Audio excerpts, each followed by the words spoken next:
Hi guys, MrRoflWaffles here. This is my spoiler-free review of Borderlands 4 now that I've finished the whole story and sunk a load of time into streaming it at Endgame as well. There's a lot to love about this game, but it also does have some really significant problems. So I'm going to be brutally honest in this video, and we're going to be running through story, guns, bosses, performance, open world, music, Endgame, all sorts of stuff. So without further ado, let's begin. The story in this Borderlands game is so good. It's such a surprise to me that they managed to nail it in the way that they did, purely because I thought the story in Borderlands 3 was pretty cringy. I think the Borderlands 3 vibe was very much trying to recreate something that worked in like 2009 and 2012, but doesn't work nowadays. And they just didn't quite get it right. But this game makes good on all the promises they made pre-launch to have a slightly darker and slightly more gritty tone to the story. And the nice thing is, that doesn't mean it's not funny. The humor is definitely there, it's just much more appropriate when that humor is deployed, and that means that you laugh more because you're not being bombarded with bad jokes all the time. There's also some really nice characterization, especially, funnily enough, in the side quests that are available. Like, there's this one quest involving a character who I will avoid naming purely for spoiler-free reasons. But you do this side quest, and it's a character that normally you wouldn't really be that sympathetic to, but you get to the end of this side quest, and I'm like, what the hell? I really care about this character now in a way that I never have before. Like, this moved me, surprisingly. And the fact that that's possible is a really solid sign that their writing has gone in a really good direction. I think that Sam Winkler and the rest of their team really deserve a lot of praise for that. Now, I will say the overall main campaign story didn't really blow me away from a sort of literary analysis kind of angle. Like, I looked at it and I was like, yep, it's a story where there's a villain and then you do some stuff and you try to take down the villain, and I don't know, I'm not reading too much into it, but it's Borderlands, so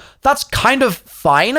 But it did feel like there was maybe room for there to be a little more underneath the surface there that didn't quite come through to the extent that maybe I would have enjoyed it to do had they been bold enough to kind of go there. Like, Timekeeper is actually a good example of this, where Timekeeper in theory could be a really cool villain, but it felt like Timekeeper's sort of arc was pretty standard, I guess. So I think there was room for that to be just slightly more riveting maybe than it was. But still, great story overall. I'm nitpicking here. I thought it was really a great Borderlands story. Next, let's talk guns, because it's a looter shooter. If the guns suck, the game sucks, right? Thankfully, the guns do not suck in this game. The Borderlands power fantasy is still very much there. The exact path that you're used to following from previous Borderlands games, where you go through that campaign and you gradually get weirder and wackier loot, and then your loot starts getting a bit old, and then you find something new that's the new OP thing, and you keep jumping up that power climb. That is there, and it's there in a really spectacular way. It's tuned really well. The different loot options that you have available to you all feel very unique and interesting and fun to play with. And sometimes you're like, oh my god, I'm full building grenade right now because my grenade that I've got is insane. And then maybe a mission later, you'll be like, wait a sec, I just got the craziest shotgun in the world. I have to use this now. And like, the fact that it motivates you to jump between things as you go through that campaign is so good. That is so Borderlands. And then as you get deeper into the campaign, you're going to also start getting legendaries, right? And legendaries are a bit rarer in this game than they've been in the past, and I think that's a good thing. It feels really good to get a legendary drop, like it's a really sort of dopamine rush sensation moment. And I will say, some of the legendaries are really cool. Some of them a bit underwhelming right now. They don't feel markedly better than other stuff. And so I'm hopeful that there's going to be a little bit of work done maybe to just polish some of them to make them really feel special in a way that right now some of the blue and green guns even feel special. Like, there are just a lot of dud legendaries out there, it feels like, and I'd like to see that improved. But I think that the legendary system overall right now is working really well. There's also a shinies system, which is cool. We'll talk more about that in the endgame section. And it would be crazy for us to talk about looting and the power climb and stuff like that, and also not talk about builds, right? So let's talk about builds for a second. I did the campaign as Eamon for a little bit of time, and then I switched over to Vex and played through the entire campaign as Vex. And I thought it was pretty cool. I will say, I really expected to be more focused on my skill tree and that side of things while I was going through the campaign. And in the end, I almost was just sort of throwing skill points out willy-nilly because it didn't feel super compelling to unlock certain different tiers of the skill tree. Like, they just didn't feel markedly better sometimes. And so, like, for me, with like a fully leveled Vex, I think that there's certain bits and pieces missing that make it really feel as satisfying to play this Vex character with an optional pet as well, compared to some of the kind of characters that we've seen in Borderlands history previously. But transparently, like, I haven't played as Rafa, I haven't fully leveled my Aemon, etc. So, like, there's room for me to be just missing certain things in this area, so I don't want to sort of speak on it too authoritatively. And this isn't to say, like, it was boring by any means, just that I was kind of expecting there to be stuff with, for example, the kit on Vex where you're leveling into Trouble, your pet. I was expecting that to be more thrilling from a gameplay perspective, and it ended up being sort of almost very passive a lot of the time. And so I feel like I've maybe missed something there that would have been really cool to see, but this is a very small gripe. I've heard that some of the other characters especially are really fun, so I'm not really criticizing it too heavily in this department. Now, it wouldn't be a Borderlands game if you didn't have some bosses to use all those abilities on and all those weapons on, right? So let's talk about bosses now. I think from a visual perspective, some of the bosses are awesome. They aura farm when they load in, and then when you're fighting them, you're like, damn, this thing looks just so sick. Like, the art direction of the bosses is very, very good. I will say some of the bosses are a bit simple. Like, they don't really do a lot. It's just another boss that walks around and shoots you, or it's another big boss that maybe has an AoE attack, but you just jump, and that's it. Like, I would have liked for there to be some slightly more mechanically interesting bosses. And this goes for some of the endgame stuff as well, which we'll talk about more in the endgame section, but the sort of almost puzzle element of boss encounters doesn't really feel like it's ever there in my experience, and that's something I'd like to see explored more, just because I think the boss fights are most satisfying when you're dealing with the boss, but you're also being forced to consider other things, right? Or you're focusing, tunnel visioning purely on the boss itself, but the boss has a suite of attacks or moves or what have you that all feel so unique and so dangerous that if you don't deal with them in the way that you are meant to deal with them, it causes you, like, serious problems. Like, it really forces you to actually adapt to the boss. I feel like a lot of the time, I don't have to adapt to the boss. I just either insta-nuke the boss with an OP build, or I just kind of jump, and that's the mechanic. So I think some slightly more interesting boss mechanics could be beneficial for the game as well. Now, another boss-related thing that is in the game is these random world boss events that you see in these white bubbles that will appear randomly on your map. And I love these things. I think they're so cool. Every time I see one, I'm like, hell yeah. I'm so down to just fight a random boss right now. That is a sensation that I just love being given the gift of whenever it happens to me. I will say it's so annoying stepping into that white world boss bubble and then accidentally stepping out for 1 second. Maybe I get booped and I step out of the bubble for 1 second and the boss instantly despawns. It's so frustrating. Like, I would honestly love for there to be some kind of, like, machine in the middle of those bubbles, and I run over to that machine in the middle of the bubble and the fight has started. I whack a big red button on that machine and it turns the bubble into, like, a dome, and I'm in, like, a boss dome, and then if I get booped, I hit the dome and I do not leave the dome, so the boss never despawns. Like, just put up something like that, make the bubble hard. I would love that, because it would mean that I wouldn't run into this issue, which I've run into, like, 20 times, of not wanting to leave a fight, accidentally leaving just purely by mistake, and then being really frustrated. I think that would be a really good quality of life fix for them to make, but the bubbles themselves and the fact that they exist, I love, and I love fighting those bosses whenever they appear. Next, let's talk performance. For this, we're going to hear from me And we're going to hear from Joey Conway, my content partner who is also editing and recording and working on a ton of this Borderlands content with me. And you'll hear from him in other videos on my channel as well. But we're going to give both our perspectives here because we've got different systems. So I'm running on a 3090 with a 5950X. At launch, with the day one patch, I was barely scraping 40 consistent frames per second on 1440p with frame gen off, and I was getting about 70 FPS consistent with frame gen on. Now, there's been a patch yesterday which did improve performance for me. So now I get about 60 FPS at 1440p with frame gen off and about 100 consistent with frame gen on.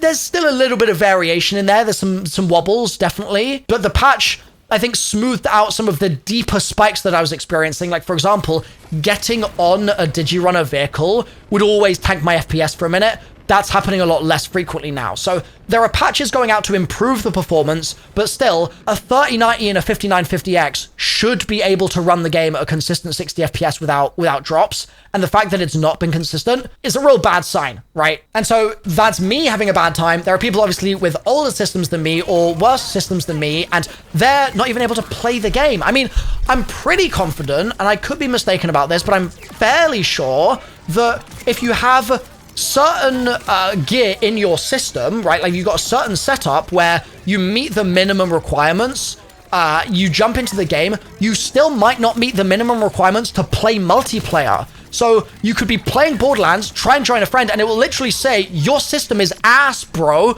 You can't play it, which is nuts. Like, to gate multiplayer in that way seems bizarre. And I don't know if this was like just a day one thing, but I had multiple people tell me that they were experiencing that day one, and that sounds terrible. So I hope that goes away. I also am really keen to see what they do about adding a console FOV slider, because right now the FOV is just not good enough on console, and they have said that they're going to do that, so like we're going to give them some time to cook, and then I'm excited to see what they come up with. But generally, I mean, it's a UE5 game, and yeah, the performance is just not good enough. And so what I think the team need to do with higher priority than anything else right now is put out a series of patches that tries with all their might to address this. Now, what is not productive for the game is for Randy Pitchford to be tweeting, basically saying, we've already got smart people working on this, and like, actually just don't play in 4K, play at a lower resolution, because then you'll get your frames. Like, that's not helpful, right? Like, Randy basically backseat changing people's settings is not the solution here, nor is the solution to tell people to just be okay with frame gen. Frame gen doesn't feel good. It's just a general thing. It adds input delay, and input delay doesn't feel good in games no matter how many frames per second I have. And granted, this is Borderlands, so it's PvE, so that little bit of delay is slightly less bad than it would be in like a Twitch shooter or something, but it still is less good than the raw input and the direct input that I would feel if I was playing with frame gen off, but I'm forced to play with it on because otherwise I can't hit 60 FPS. So I want to see everyone stop saying that frame gen makes it completely fine. It doesn't, because that is a solution that uses frame gen. And again, I'm literally using frame gen myself because I need the frames, and I recognize that it's a partial solution, but when, like, from a Randy Pitchford perspective, it's being used as like a panacea solution. That's something that I would want to be careful about. I would encourage someone like Randy, who's obviously got a massive voice out to the community, to recognize that frame gen is not something that a lot of people want to use. Now, if you are going to use frame gen, my opinion is that you might be best off using FXSS, I believe it's called. It's the AMD one. That's what I'm using. I think that it just looks better than some of the other options available. So try that on like quality and just see how it looks compared to the alternatives. And there are also some other fixes for performance that I'm going to talk about in a performance video that I'm making, which I'll have linked in the description and in the corner of the screen. Just click onto my channel. You'll see the performance video once it's out. That's probably the best way for you to find it. But that's my performance. I now want to just hear a quick 30 seconds from Joe on his experience with his system and his performance. Hey guys, for performance, I have a Ryzen 9950X and an RTX 4090, so I have pretty top of the line specs. So I'm able to run the game on high with DLSS on at balanced at about like 80 frames per second. And a week ago, it ran terribly above 60 FPS. It felt bad, but they've released new patches and it actually feels rather smooth. And I opt to play at a lower FPS now instead of having frame generation on. But my partner has a 3080 Ti and an i9-9900K, which are still top of the line parts, but a little bit older, and the game defaulted to high and very high settings, but it can't run it. And the only way to get good FPS is by turning those settings down or putting frame gen on. So there really are issues with the performance, and I hope that it gets better, but I only see the performance getting better in this game because the hardware is going to be getting better, not because the game is going to be more optimized. All right, thank you, Joe. Let's talk about the open world now. This sometimes feels very empty. But weirdly, I don't care. Like, I've seen people in my streams being like, oh, the open world is so dead.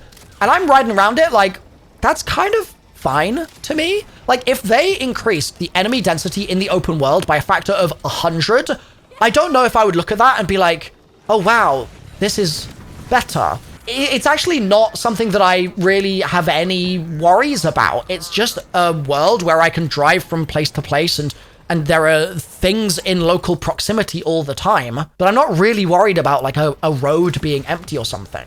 Like, it's not really a massive gripe for me, so it is pretty empty a lot of the time, but I don't mind that. But what I do mind is that navigation in this game is awful. It is horrendous. I have the circular radial radar thingy in the corner so I can see where enemies are. And I've got the compass at the top of the screen, and I press my little button to get Echo 4 to tell me where to go, and Echo 4 tells me to go the wrong way, bro.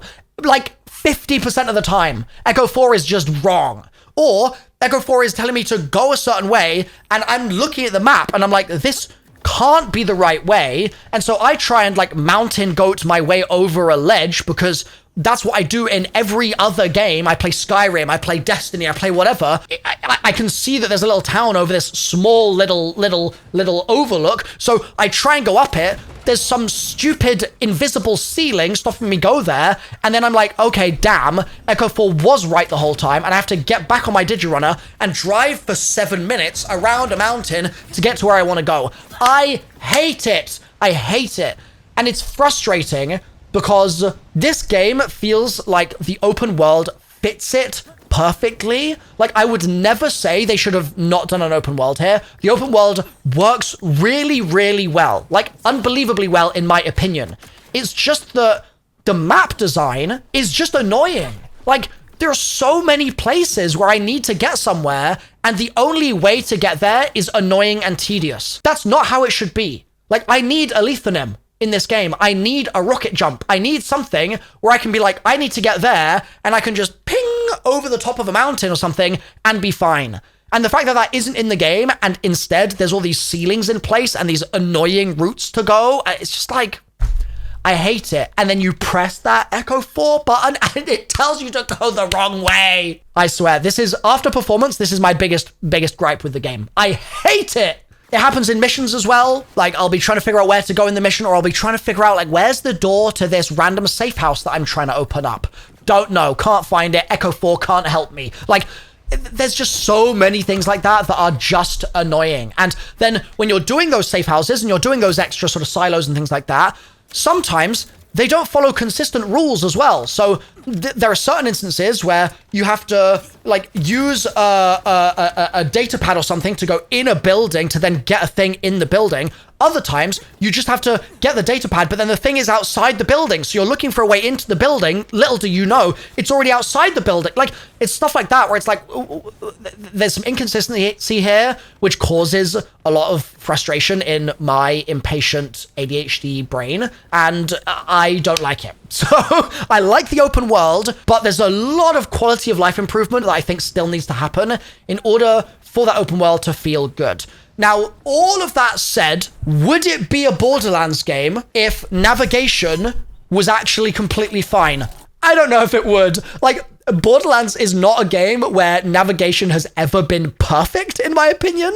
Like, go back to Borderlands 1 and try and just get around. Like, good luck, right? Like, so as much as I'm complaining here and I'm frustrated, and this is something that I want to criticize and critique so that hopefully it can get some love from patches, etc. in the future, I have a lot of patience for it because it's Borderlands. And at the end of the day, I didn't come to Borderlands 4 for a good navigation system. I came for a cool looter shooter, and the game is still that, thankfully. Now, music and sound, let's talk about that real quick. I think it's great. I think Borderlands has always had some musical bangers. I did find in this game that sometimes the music would amp up and I'd be like, oh my god, this is hitting right now. This is so cool. And then it would kind of like randomly die down and I'd be like, wait, why are we like bringing my adrenaline levels down again? Like, keep it pumping right now. Like, what are we doing? I think that overall, though, the sound is really great. The guns sound great. The character voice acting is really strong overall. I think that it's generally a great audio sandbox, and also something I think they deserve tons of praise for, and their audio team really needs some love for this, because I don't know if they've had appropriate amounts of love for it just yet, because I don't think people have noticed it. If you go into the audio settings in the game, there are so many settings. So many. You've got so many options. You've got so many different presets of different mixes that you could listen to. If you are struggling to hear the dialogue, for instance, and things are too noisy, there's like a dialogue boosting thing. There's and I'm not just talking a dialogue slider, I'm talking a mix for the game. Like, there are so many audio options there. It's phenomenal. It's really amazing to see. And so, yes, there are one or two weird sound quirks right now. Like, for example, Vile Lictor is just like hella quiet for no reason, or at least he was for me in my playthrough.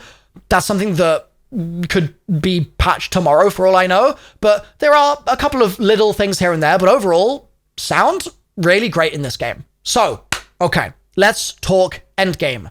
The game has an endgame at launch, which is already going in a good direction, right? You've got a few different angles to it. You've got shiny collecting, which I think is incredible that that's in the game. It basically means that you can find shiny versions of legendary weapons, and when you've found the shiny of that legendary, even if you scrap the legendary, the shiny variant of it, I believe, is unlocked forever. So you're basically filling out a shiny Pokedex, which is awesome. Like, that is such a cool addition to the game.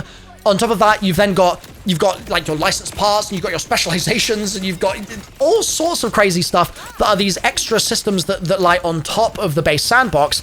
And you then have Ultimate Vault Hunter mode, and you've got these weekly missions that you can do. Now, for a launch offering, this is very strong. There's still stuff that to me feels underwhelming. I don't feel super motivated to grind some of these things yet, because I just haven't really felt those hooks get into me of like, oh, I must farm this boss 1,000 times today. I must do it for X reason. I haven't really felt that grip yet, but the systems are there. And so as they build on these with patches and with DLCs, etc., I think this is going to go in a really awesome direction. It certainly seems that way so far. I will say the weeklies, like the way they're doing the weeklies, and like that intro mission to get you to Ultimate Vault Hunter level 1, like that sort of tutorial mission to get you into that mode, it needs some work, because you're replaying a story mission and it's just boring. Like, I'm sorry, but playing solo and every single enemy dropping a black hole and you just constantly having to fight your way out of a black hole isn't super fun. And when that's the combat experience, and then for the rest of the story mission, you're basically waiting for dialogue to happen. Like, you're standing there flicking a switch so that you can restore water to Carcadia or something, and it's just like, this is just boring. This is like 3 minutes of dialogue. I'm thinking about something else. I'm getting on my phone. I'm doing everything but playing the game at that point. I feel like those missions need to be tightened up or sharpened or polished, just so that the boring stuff could go away, because at least in Destiny, when you're doing your nightfalls, the vast majority of the time in those missions, you're doing stuff. It's like you hack the panel, but you're in combat while that's happening, or you're doing the boss fight, or you're doing a traverse, but there's enemies for the entire traverse, or whatever. There's very rarely scenarios where it's like, okay, now we're going to spend 5 minutes doing nothing, hearing story that we've already heard, and then the mission's going to end, or then we're going to start combat. Like, that happens much less frequently. I think that Borderlands needs to do a similar thing and do a similar pass on its mission selection. And I see the potential, like with the black hole thing, I see the potential of what they're going for with basically having nightfalls where there are different modifiers each week, and so you've got to make a kit that works for those. I get it, and I liked nightfalls in Destiny. Like, that was fun. And there's a reason that the Destiny community has been sad that they've now gone and they've lost their GMs, right? Like, people liked that model. It's just I worry that in Borderlands, some of that stuff might feel a little oppressive. And without raids in the game, if those nightfalls are the only thing that you can really grind week to week and use your new loot from the bosses that you've been farming, then I don't know, it's just not a super compelling offering compared to in Destiny. You can like farm those nightfalls or whatever, and then you can go do raids, right? So we need raids in the game real bad. But that's my experience with the end game. Joe has a bit more experience with the end game, so I'm gonna let him chime in here as well. So I pretty much agree with Milo on all the end game stuff. I think that the Ultimate Vault Hunter modes, like, they're cool. Unlocking more difficulties, fine, but there's just not much to do with the higher difficulty besides the same content. I think it's cool with the weekly missions that it gives you something to grind for. Like, for instance, this first one, you get a rainbow shotgun, and I've been doing the mission over and over so that I can get the best possible combination of elements on it. But I can foresee a week where the mission is not fun or the reward is not very good, that I'm not going to do the mission. I'm not going to replay it. There may be no reason to. The fact that they haven't gone back and polished the missions for the replayability, where the end of the mission might be like 3 minutes of a character talking, you're just waiting for them to stop talking to you, is kind of annoying. So I'm looking forward to them adding more activities as the life cycle of the game goes on. I think there's a really good foundation. So I'm hopeful for the end game, but right now there's not too much at offer here besides kind of theory crafting and making different builds. So overall, to answer the question of does it feel like a Borderlands game and would I enjoy it if I liked Borderlands 2, the answer is actually an emphatic yes. I think the game is in a really solid place right now if you have a system that can run it. If you don't have a system that can run it, you have some other options. Like I said, I've got that performance video, which I'll actually link on the screen right now so you can click through to that. That will help you out if you have a really rough time with your frames per second. But otherwise, yeah, I recommend Borderlands 4. I think the game is in a good spot, and it's only going to improve as the devs keep working on that performance and on endgame updates and things like that as well. Thanks for watching. Click through to the performance video now. I'll see you there. Bye for now.